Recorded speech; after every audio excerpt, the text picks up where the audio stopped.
किन देशों को कर्ज देता है भारत और इनमें सबसे ज़्यादा कर्ज किस देश पर है?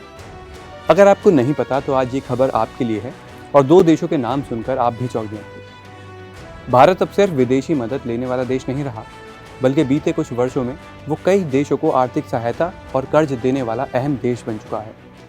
पड़ोसी देशों से लेकर अफ्रीका और लैटिन अमेरिका तक भारत की वित्तीय मदद उसकी विदेशी नीति का एक मजबूत हिस्सा बन गई है।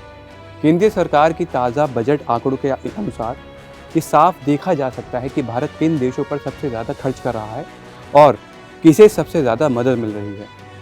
ऐसे में चलिए अब आपको बताते हैं कि भारत किन किन देशों को कर्ज देता है और इनमें सबसे ज़्यादा उधार किस देश के पास है। भारत से सबसे ज़्यादा आर्थिक सहायता भूटान को मिलती है। वित्तीय वर्ष 2024 से 25 में भूटान को करीब 2068.56 करोड़ रुपए की मदद मिलने का अनुमान लगाया गया है। भूटान के बाद नेपाल, मालदीव और मॉरिशस जैसे देश भारत की सहायता सूची में आते हैं।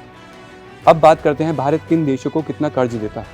पहले नंबर पर है भूटान, 2068.56 करोड़ रुपए।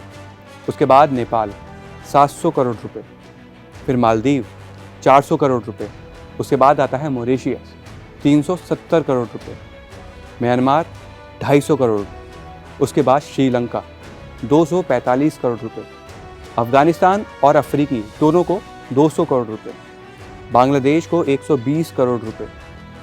लैटिन अमेरिका को 30 करोड़ रुपए। चलिए अब बात करते हैं कर्ज देने वाला भारत खुद कितना कर्जदार है। भारत कई देशों को कर्ज देता है, लेकिन साथ ही भारत कई देशों से कर्ज लेता भी है। अगर भारत के विदेशी कर्ज की बात करें तो मार्च 2020 के अंत तक देश का कुल बाहरी कर्ज करीब 560 अरब डॉलर पहुंच गया था। इसमें कॉमर्शियल आधार और एनआरआई डिपॉजिट की बड़ी भूमिका रही।